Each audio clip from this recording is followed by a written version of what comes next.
नमस्कार, मैं doctor Girish Kumar Tiwari DElEd कार्यक्रम के इस चर्चा सत्र में आप सभी दर्शकों का स्वागत करता हूं। आज के हमारे चर्चा का विषय है डिस्लेक्सिया एवं अन्य अधिगम अक्षमताएं और इस विषय पर चर्चा करने के लिए हमारे साथ हमारे स्टूडियो में मिजोरम विश्वविद्यालय के assistant professor doctor Krishnakant Tripathi ji मौजूद हैं। डॉक्टर त्रिपाठी, मैं आपका स्वागत करता हूं। नमस्कार डॉक्टर गिरीश। आज बहुत ही रोचक विषय पे मैं शिक्षार्थियों का स्वागत करता हूं कि इस पे चर्चा की जाए।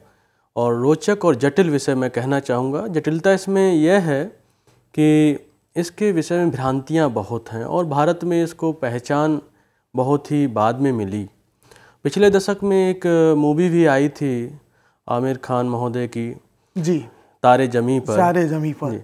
उसमें इस विषय पर चर्चा की गई थी, लेकिन उसमें जो लक्षण दिखाए गए वो मूवी की एक सीमा भी है कि उसमें सब कुछ नहीं दिखा सकते हैं। उसमें कई विकारों और अक्षमताओं को मिलाकर एक मूवी बनाई गई थी। उसको डिस्लेक्सिया या कोई अधिगम अक्षमता की पहचान उसके आधार पर नहीं की जा सकती है। तो इसको पहचानने के लिए, जैसे कि अधिगम अक्षमता है, वो हमारे शिक्षक और हमारे जो स्कूल हैं उनका सीधा सीधा संबंध अधिगम से है। तो क्यों ना डॉक्टर त्रिपाठी हम लोग ऐसा करें, अपने चर्चा की शुरुआत हम अधिगम अक्षमता क्या है इस विषय से ही करें। बहुत सही कहा डॉक्टर गिरीश आपने कि जैसा कि हमने बताया कि उस मूवी में इस विषय पर चर्चा हुई थी, जागरूकता फैलाने की कोशिश की गई थी उस मूवी के माध्यम से, लेकिन उसमें संप्रत्य को पूर्णतया नहीं बताया गया था।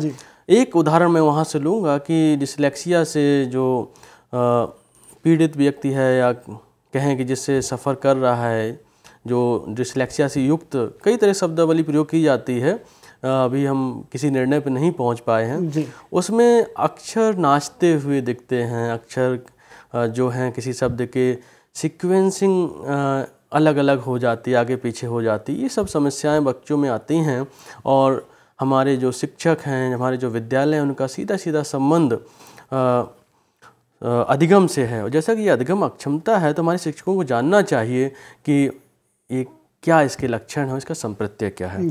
तो पहले तो मैं बताना चाहूँगा 1963 में सैमुअल किर्क ने अधिगम अक्षमता शब्द का प्रयोग अभिभावकों के एक समूह को संबोधित करते हुए उन बच्चों के लिए किया था जिन्हें अधिगम से संबंधित गंभीर कठिनाइयाँ थीं, जिनका कोई स्पष्ट कारण नहीं था। आरंभ में डिस्लेक्सिया शब्द अधिगम अक्षमता का पर्यायवाची बन गया, जबकि एक यह प्रकार है, पर्याय नहीं है।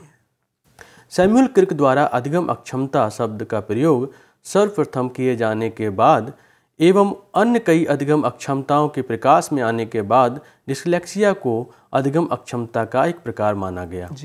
डिस्लेक्सिया व्यक्ति विद्यार्थी की पठन क्षमता, जिसे रीडिंग एबिलिटी कहते हैं, को प्रभावित करता है। यह एक न्यूरो डेवलपमेंटल विकार है, अर्थात यह विकासात्मक अवधि के दौरान होती है जो मस्तिष्की प्रतिक्षण से जुड़ी है। अधिगम अक्षमता विकार एक व्यापक पद है जिसके अंतर्गत वे सभी विकार शामिल हैं जिनके कारण बच्चे की बुद्धिलब्धि और उसके शैक्षिक निष्पादन में गंभीर अंतर देखने को मिलता है, यदि कोई अन्य विकार इसका कारण ना हो। अधिगम अक्षमता अथवा विकृतियाँ भी अलग अलग प्रकार की हो सकती हैं। यथा बच्चे को पढ़ने में कठिनाई हो, जिसे डिस्लेक्सिया कहते हैं, बच्चे को लिखने में कठिनाई हो, जिसे डिस्ग्राफिया कहते हैं, बच्चे को गणितीय गणनाओं में कठिनाई हो, जिसे डिस्कैल्कुलिया कहते हैं। इसके अलावा भी इसके अन्य प्रकार हैं। कई प्रकार की अधिगम अक्षमताएं हैं। अब हम इसकी पहचान कैसे करें? ये एक जटिल समस्या है और इसमें हमारे देश में बहुत सारे उपकरण उपलब्ध नहीं हैं जिनके परीक्षण बोलते हैं, टेस्ट बोलते हैं, कि अधिगम अक्षमता को हम जांच सकें और किसी को हम किसी एक सिम्टम्स के आधार पर अधिगम अक्षम नहीं कह सकते हैं। लेकिन फिर भी कुछ तो इसके लक्षण होंगे जिनके आधार पर हम यह कह सकते हैं कि अमुक पालक या अमुक विद्यार्थी अधिगम अक्षमता से, और इसमें इस विशेष प्रकार की अधिगम अक्षमता, जैसे कि आपने बताया डिस्लेक्सिया, डिस्ग्राफिया, तो इस विशेष प्रकार की अधिगम अक्षमता इस विद्यार्थी में पाई जाती है। जी, मैं बताना चाहूँगा कि एक इस विषय में मनोविकारों के क्षेत्र में एक जिसे सत्ता मान सकते हैं, अमेरिकन साइकेट्रिक एसोसिएशन, उसका एक दस्तावेज है जिसे DSM-5 कहते हैं, उसका 5वां संस्करण आया है। उसके अनुसार हम डिसलेक्सिया की पहचान करते हैं। उसमें 4 कारण बताए गए हैं, 4 लक्षण बताए गए हैं, 4 मानदंड बताए गए हैं डिसलेक्सिया के। तो वो मानदंड क्या है, इसकी विस्तृत चर्चा आप हमारे विद्यार्थियों के साथ करें। जो जिसे ए कहना सही होगा कि जो ए कैटेगरी का मानदंड है उसमें 6 प्रकार हैं जी। उसमें अधिगम में कठिनाई और शैक्षिक कौशलों के प्रयोग में कठिनाई जो कम से कम पिछले 6 महीने से हो एवं जिसमें निम्नलिखित लक्षणों में कम से कम एक अवश्य दिखाई देता हो। वो लक्षण इस प्रकार हैं: अशुद्ध, धीमा एवं प्रयासपूर्ण शब्दों को पढ़ना, जैसे शब्दों को तेज आवाज़ में पढ़ना, पढ़ने में गलती, धीमी गति से पढ़ना, हिचकिचाते हुए पढ़ना, शब्दों को बोलने में कठिनाई आदि। अच्छा डॉक्टर साहब, आपने एक बात की अभी, प्रयासपूर्ण पढ़ना, तो ये प्रयासपूर्ण पढ़ने का क्या आशय है? प्रयासपूर्ण पढ़ने का आशय ये है कि जैसे हम अगर भाषा ज्ञान है तो हम आसानी से शब्द को पढ़ सकते हैं, लेकिन बच्चे को उसमें पढ़ने में कठिनाई हो रही, कहीं ना कहीं जो संज्ञानात्मक और जो चक्षु और संज्ञान है वो उसमें कहीं कोऑर्डिनेशन में समस्या आ रही है। तो दूसरे इसमें जो 6 कारण, उसमें एक तो ये है, दूसरा ये है पढ़े गए शब्दों वाक्यों का अर्थ समझने में कठिनाई, जैसे शब्दों एवं वाक्यों को शुद्धता से पढ़ना परंतु उनका क्रम, संबंध, अर्थ और उनका भाव समझने में कठिनाई। तीसरा उच्चारण संबंधी समस्या, जैसे कोई शब्द जोड़ देना अथवा कोई शब्द छोड़ देना अथवा पढ़ते वक्त स्वर को व्यंजन एवं व्यंजन को स्वर वर्णों से प्रतिस्थापित कर देना आदि। चौथा कारण ये है लिखित अभिव्यक्ति में कठिनाई, जैसे अत्यधिक व्याकरण संबंधी अशुद्धियाँ, विभिन्न भाव चिन्ह संबंधी अशुद्धियाँ, बेतरतीब पैराग्राफ, लिखे गए पैराग्राफ में विचारों की स्पष्टता का अभाव। 5वां जो लक्षण है प्रथम तरह के लक्षणों में गढ़ती तार्किक क्षमता में कठिनाई, गढ़ती समस्याओं को हल करने के लिए गढ़ती संकल्पनाओं, तथ्यों एवं प्रक्रियाओं के प्रयोग में गंभीर कठिनाई। और 6वां अंकों के प्रयोग में कठिनाई, उन्हें समझने में आंकिक गणना में कठिनाई, जैसे अंकों की अल्प समझ, उनके अपने संबंध, आपसी संबंध आदि के अल्प समझ, अंकों की गणना करने में अपने सहपाठियों के विपरीत स्मृति की बजाय बार बार उंगलियों का प्रयोग करना, गणतियों गणनाओं के बीच में भूल जाना और प्रक्रिया परिवर्तित कर देना। ये 6 लक्षणों में से जो प्रथम प्रकार के लक्षण, इसमें एक होना आवश्यक है।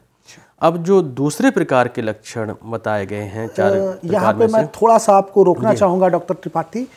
कभी कभी मैंने ये देखा है कि कुछ विद्यार्थी उच्चारण करते समय वर्णों का क्रम बदल देते हैं, चाहे वो स्वर हो या व्यंजन, जैसे इश्क को इक्श कहना, अक्सर ऐसा देखा जाता है। तो क्या ये भी अधिगम अक्षमता का लक्षण है? इसमें हम अभी जो चौथे प्रकार में आएंगे, शायद आपका प्रश्न का उत्तर वहाँ मिल जाएगा।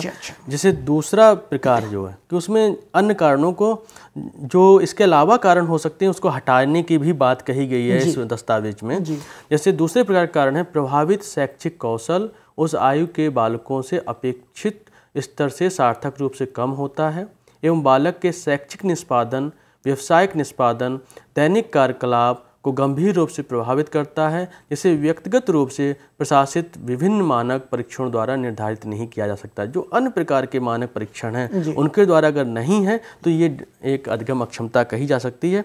इसके अलावा जो तीसरा मतलब कि इन्होंने बताया मानदंड, अधिगम कठिनाइयों का आरंभ विद्यालय जाने की आयु में तो हो जाता है, परंतु उसके पूरी तरह परिलक्षित होने में समय लगता है, जब तक कि शैक्षिक कौशलों की पूर्वापेक्षा उसके सीमित क्षमताओं से ज़्यादा ना हो जाए। जैसे सीमित समय परीक्षणों में, सीमित समय में लंबे जटिल रिपोर्ट लिखने में और पढ़ने में, एक कठिन शैक्षिक कार्यों में। चौथा जो है, जो आपने कहा था कि इसके अलावा भी कारण हो सकता है, इस अधिगम अक्षमता को ज़्यादा स्पष्ट रूप से बौद्धिक अक्षमता के रूप में, किसी प्रकार की दृष्टि अक्षमता के रूप में, श्रवण क्षमता ह्रास के रूप में या किसी अन्य मानसिक अथवा स्नायविक विकार के रूप में मनोसामाजिक ह्रास के रूप में, अन्वेषणात्मक भाषा की कमी के रूप में या अनुपयुक्त शिक्षा के रूप में परिभाषित किया जाना संभव ना हो। जो आपने उदाहरण दिया था इश्क और इक्स का, अगर बच्चे ने इक्स ही सुना है, अगर वो इक्स बोल रहा है तो ये अनुपयुक्त शिक्षा होगी। तो अगर ये सब कारण नहीं है तो फिर वो अधिगम अक्षमता मानी जाएगी। भारतीय निःशक्त जन अधिकार कानून 2016 के अनुसार मैंने बताया कि अभी भी बहुत ही कुछ समय पहले ही इस विकार को एक मान्यता मिली है हमारे देश में। तो जो भारतीय निःशक्त जन अधिकार कानून 2016 है, उसके अनुसार विशिष्ट अधिगम अक्षमता से असमान स्थितियों का वह समूह अभिप्रेत है जिसमें लिखित अथवा मौखिक भाषा की प्रोसेसिंग की कमी दिखाई देती है, जो समझने, बोलने, लिखने, उच्चारण अथवा गणितीय संगणनाओं में कठिनाई के रूप में परिलक्षित होती है तथा जिसमें प्रत्यक्षण समस्याएं, डिसलेक्सिया, डिसग्राफिया, डिसकैल्कुलिया, डिस्प्रैक्सिया, विकासात्मक अफेजिया शामिल हैं। पहले तो ये जो DSM-5 है, इससे पहले इसे एक व्यापक विकासात्मक विकार माना जाता था। अब इसको एक संज्ञानात्मक विकासात्मक विकार माना जाता है। वही हमारे इस भारतीय निःशक्त जन अधिकार कानून में भी कहा गया है, प्रत्यक्षण समस्याएं और लिखने पढ़ने और गणितीय समस्याओं को हम अधिगम अक्षमता कहते हैं। अब इसके मैं बताना चाहूँगा कि इसके परीक्षणों का अभाव है, लेकिन हमारे शिक्षकों को जानना चाहिए कि कुछ परीक्षण उपलब्ध हैं। एक DST डिसलेक्सिया स्क्रीनिंग टेस्ट के नाम से परीक्षण उपलब्ध है जो पियर्सन से प्रकाशित होता है। ये इसमें 2 प्रकार हैं, DST-J जो 6 से 6.5 वर्ष से 11.5 वर्ष के बच्चों के लिए है और DST-S जो है वो 11.5 से 16.5 वर्ष के बच्चों के लिए है। और दूसरा जो भारतीय परीक्षण है ग्लैड कहते हैं, ग्रेड लेवल असेसमेंट डिवाइस, जो कक्षा 6 तक के बच्चों के लिए ही प्रयोग किया जा सकता है, उसके ऊपर के बच्चों के लिए प्रयोग नहीं किया जा सकता। इसको NIMH सिकंदराबाद में विकसित किया गया है। डॉक्टर साहब, आप यहाँ पर एक बात और हमारे विद्यार्थियों को बताएं कि ये जो उपरोक्त 2 टेस्ट 2 परीक्षण के आपने नाम बताए, तो ये परीक्षण सिर्फ डिसलेक्सिया के लिए ही बने हैं या अन्य अधिगम अक्षमताओं के में भी की जांच में भी के निदान में भी हम इसका प्रयोग कर सकते हैं? ये अधिगम अक्षमताओं के लिए बने हैं। अच्छा। और इसमें जैसे DST है वो डिसलेक्सिया के लिए है जी, डिसलेक्सिया स्क्रीनिंग टेस्ट है, और वो दूसरा है वो अधिगम अक्षमताओं के लिए है।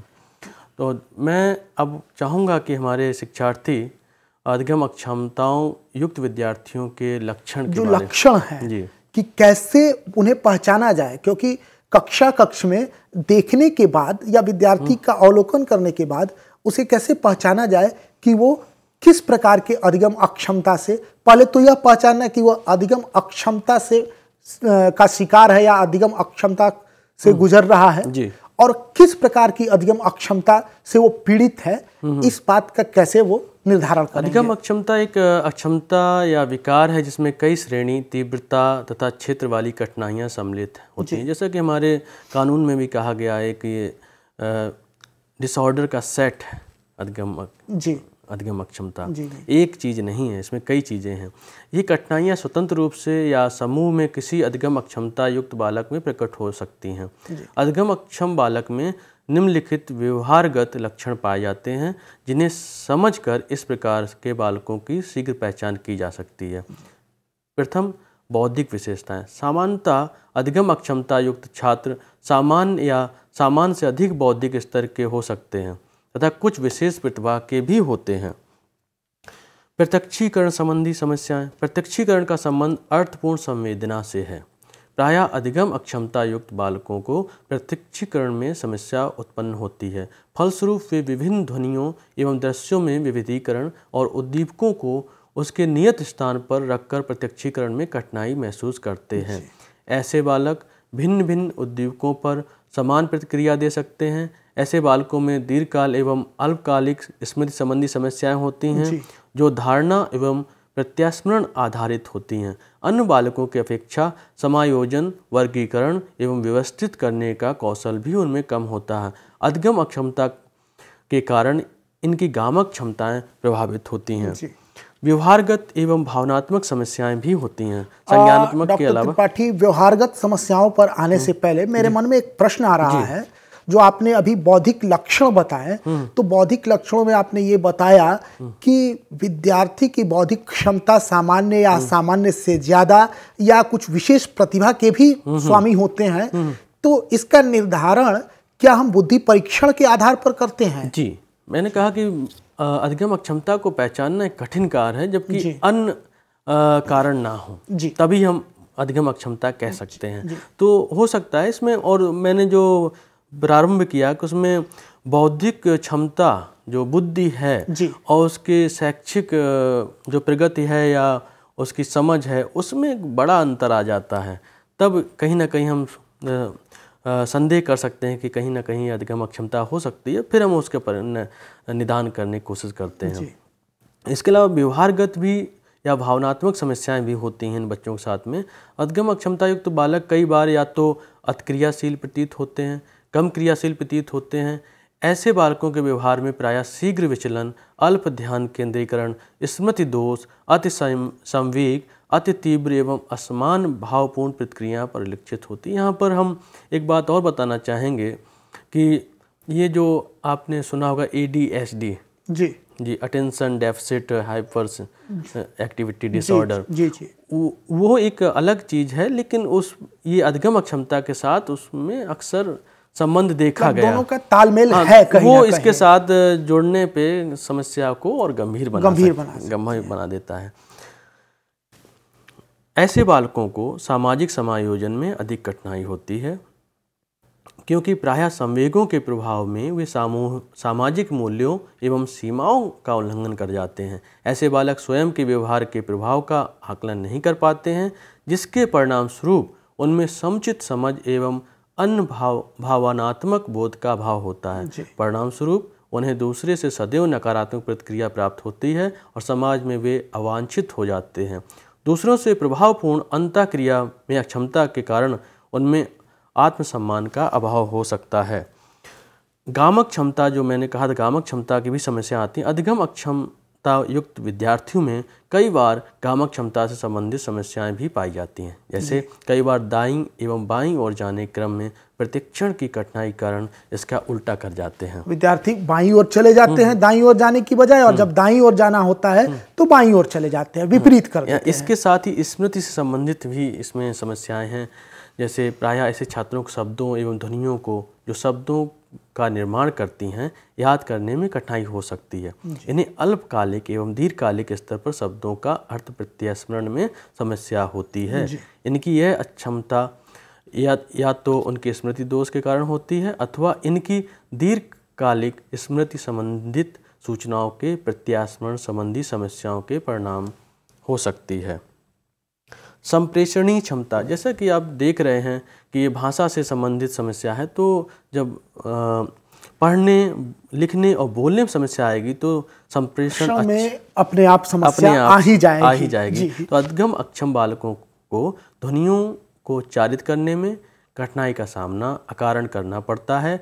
ऐसे बालक ध्वनियों की पुनरावृत्ति एवं हकलाहट से ग्रसित होते हैं। इन्हें भाषा के वास्तविक स्वरूप को सामाजिक प्रयोग हेतु रूपांतरित करने में समस्या होती है। यह समस्या अधिगम संप्रेषण हेतु उचित शब्दों के चयन के रूप में प्रदर्शित होती है। जैसे आप जानते हैं कि भाषा के कई रूप हैं, जैसे शब्द बोध है, ध्वनि बोध है, और फिर जो सामाजिक रूप है कि भाषा का प्रयोग, किसी वाक्य का प्रयोग, किसी शब्द का प्रयोग किस परिप्रेक्ष्य में कैसे करना है, वो नहीं हो पाता। इसलिए सामाजिक, ये सब कह सकते हैं कि अंतर संबंधित है। जो सामाजिक समस्याएं हैं, गामक समस्याएं हैं, जो स्मरण संबंधी समस्याएं, सब एक दूसरे से कहीं ना कहीं संबंधित है, जुड़ी हुई हैं। अब आप देख सकते हैं इस चित्र के माध्यम से कि अधिगम अक्षमता प्रभावित करता है इन चीज़ों को: लेखन कौशल को, गणितीय कौशल को, संबंध को, शिक्षा को, उच्चारण को, स्वास्थ्य को, करियर को, सफलता को, पठन कौशल को, और कह सकते हैं पूरे जीवन को। अब इसके जो प्रकार हैं, जो पहले भी कहा कई प्रकार हैं, तो मुझे लगता है शिक्षार्थियों को जानना चाहिए कि कौन कौन से प्रकार। बिल्कुल, ये जानना बहुत ही आवश्यक है, क्योंकि अगर हम अधिगम अक्षमता की पहचान तो कर लिए, लेकिन ये नहीं जान पाए कि ये अक्षमता किस प्रकार की है, तो हम उसका समुचित निदान भी नहीं कर सकते हैं। इसलिए समुचित उपचार करने के लिए प्रकारों का जानना बहुत आवश्यक है। दूसरी मैं कहना चाहूँगा कि इसमें कई प्रकार हैं जी। मैं चाहूँगा कि हमारे शिक्षार्थी मुख्य प्रकार को जानें, और जो हमारे शिक्षा के क्षेत्र में जिनकी समस्या ज़्यादा दिखती है, जिससे पीड़ित व्यक्ति अधिक दिखते हैं, अधिक मिलते हैं, उनके विषय में वो ज़्यादा जाने। जी, पहला है पाठ्य अधिगम अक्षमता, जिसे कहते हैं डिसलेक्सिया। सबसे अधिक जाना जाने वाला शब्द है जी, सब लोग जानते हैं, और इसे अधिगम अक्षमता का पर्याय भी माना जाता रहा है। और विशेष रूप से उस फिल्म तारे ज़मीन के आने के बाद, जो फिल्म आई तारे ज़मीन पर, इसके बाद से तो ये शब्द प्रचलन में आ गया। मैं पुनः कहना चाहूँगा कि जो फिल्म तारे ज़मीन पर आई थी वो जागरूकता फैलाने के लिए अच्छी है, लेकिन निदान के लिए अच्छी नहीं है। उसके आधार पर हम किसी को अधिगम अक्षम नहीं कह सकते हैं। हाँ, लेकिन ये शब्द उस फिल्म से प्रचलन में आ गया। तो जो डिसलेक्सिया वाले बालक या बच्चे हैं, प्रायः अपने वर्ग के अन्य छात्रों से पठन पाठन, अर्थबोध, भाषा प्रवाह एवं उच्चारण आदि क्षेत्रों में अपेक्षाकृत पीछे रहते हैं। सामान्यतः ऐसे छात्र को ध्वनियों, वर्णों एवं संख्याओं के विपरीत अर्थ ग्रहण कर लेते हैं। यह समस्याएं बाद में श्रवण एवं वाचन संबंधी समस्याओं को और गंभीर बना देती हैं। कई बार मौखिक वाचन के क्रम में हकलाना इसमें एक लक्षण है। जो लिखा है उसके विपरीत वो और कुछ पढ़ जाते हैं। दूसरा है लेखन संबंधी अधिगम अक्षमता, इसे डिस्ग्राफिया अंग्रेजी में कहते हैं। यहाँ पर चित्र में आप देख भी सकते हैं कि किस तरह से शब्दों में अक्षर उल्टा हो जाते हैं। लिखने में कठिनाई महसूस होती है। शब्द में वर्णों का क्रम इधर उधर या वाक्य में शब्दों के क्रम में परिवर्तन, जैसे नाम को मान पढ़ना आदि। वर्तनी संबंधी दोष, शब्दों को उल्टा या उनका मिरर इमेज लिखना, जैसे पी को क्यू लिखना, डी को बी लिखना, एम को डब्ल्यू लिखना आदि। समान उच्चारण वाले ध्वनियों को ना पहचान पाना आदि।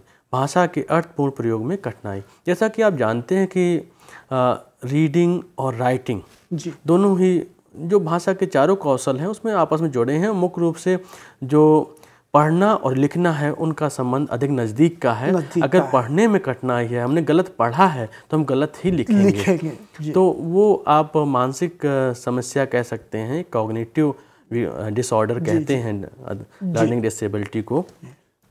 तीसरा जो मुख्य प्रकार है जिसे कहते हैं गणित से संबंधित अधिगम अक्षमता, डिसकैल्कुलिया। मुख्यतः गणितीय कार्यों में कठिनाई होना इसका एक लक्षण है।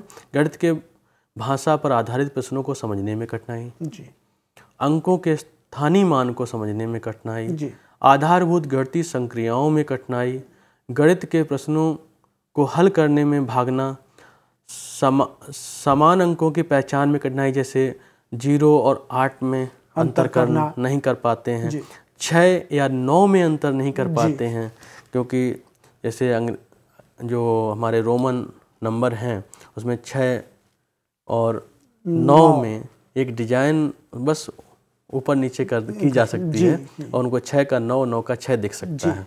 तो इस तरह से गणितीय समस्याएं हैं इनके साथ। अब डॉक्टर साहब, एक शंका मेरे मन में उठ रही है डिस्ग्राफिया को लेकर, जो आपने बताया विद्यार्थियों को कि इसके ये लक्षण हैं। तो मुझे लगता है कि विद्यार्थी जो डिस्ग्राफिया से पीड़ित होते हैं कभी कभी कैपिटल और स्मॉल अक्षरों के प्रयोग में भी गलत कर देते हैं। कैपिटल स्मॉल का समस्या भी होता है। वो लेखन संबंधी समस्या है, कई रूपों में आ सकती है। इसकी एक ये नहीं कह सकते इतना ही है इसका क्षेत्र। अभी भी इसके परीक्षण चल रहे हैं विभिन्न देशों में, और इसको और अधिक हर बार हम और नई चीज़ें जोड़ते जा रहे हैं अधिगम अक्षमता में। तो इसको पहचानना कोई अभी ये नहीं कहा कि यही फाइनल है, क्योंकि अंतिम रूप हमने नहीं अभी दिया तक। हम अंतरिम कह सकते हैं या अनंतिम कह सकते हैं, लेकिन अंतिम नहीं कह सकते हैं। इसमें आप शिक्षक होने के नाते कई तरह से पहचान सकते हैं। जैसे आप निरीक्षण कर सकते हैं, जिस पे आप बच्चे पर डाउट कर रहे हैं कि इसमें कहीं अधिगम अक्षमता तो नहीं। उसमें ऐसा नहीं कि आपने एक बार देखा, 2 बार कहा और टैग लगा दिया। फिर केस स्टडी मेथड एक शोध का या अनुसंधान का विधि है, और उसमें आप व्यक्ति को गहराई से और कई तरीके का डेटा लेते हैं, जैसे इंटेंसिव और एक्सटेंसिव डेटा कहते हैं, कि आप अधिक से अधिक लोगों से जानने की कोशिश करते हैं और अधिक से अधिक तरह के परीक्षणों का प्रयोग करते हैं, संपूर्ण जानकारी करते हैं। तो इसके लिए कहेंगे कि जो निरीक्षण के बाद, ऑब्जर्वेशन के बाद आप एक संपूर्ण जानकारी के लिए उसकी केस स्टडी ज़रूर करें। माता पिता की सूचना, माता पिता से आपको सूचना प्राप्त करनी है। वर्ग शिक्षक की सूचना, सहपाठियों एवं भाई बहनों से प्राप्त सूचना, होमवर्क के रिकॉर्ड का विश्लेषण करना, ये इन मतलब कि कई तरीके के आप परीक्षण और सूचनाओं के आधार पर, कई तरीके का जो सूचना है, डेटा है, उसके आधार पर एक निष्कर्ष पे पहुंच सकते हैं। शिक्षक के रूप में एक सामान्य पहचान हम बताना चाहें। दूसरी बात है कि इसकी हम कैसे इन बच्चों को पढ़ाएंगे। कोई बहुत विशेष अंतर नहीं है। मैं संक्षेप में बताना चाहूँगा कि प्रत्यक्ष अनुदेशन किया जा सकता है ऐसे बच्चों का। अति संशोधन, मतलब कि आप उसमें आलस ना करें, जब भी बच्चे गलती करें उसमें आप करेक्शन करें, प्यार से करें।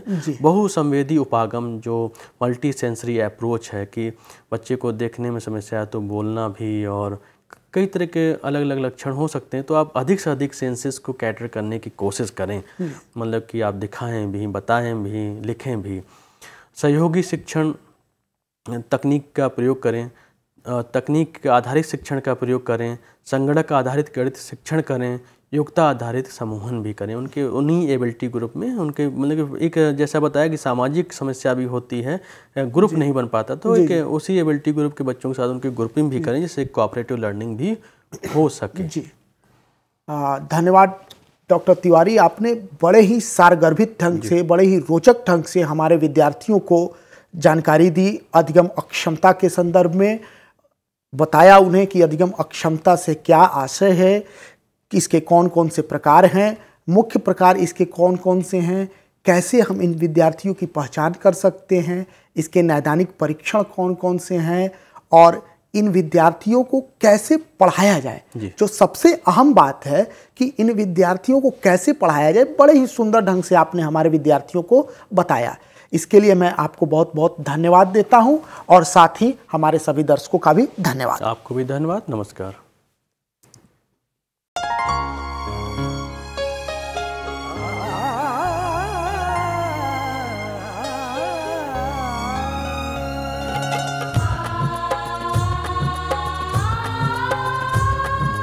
जीवन ये प्रकाशित करने, राहों को आलोकित करने, हम अपना दीपक स्वयं बने, हम अपना रास्ता स्वयं चुने।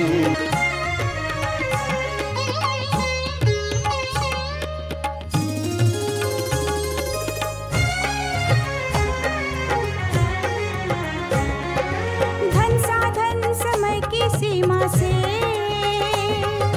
विद्यालय जो मुक्त हो, धन साधन समय की सीमा से विद्यालय जो मुक्त हो। कभी पढ़े हम कहीं पढ़े वे विषय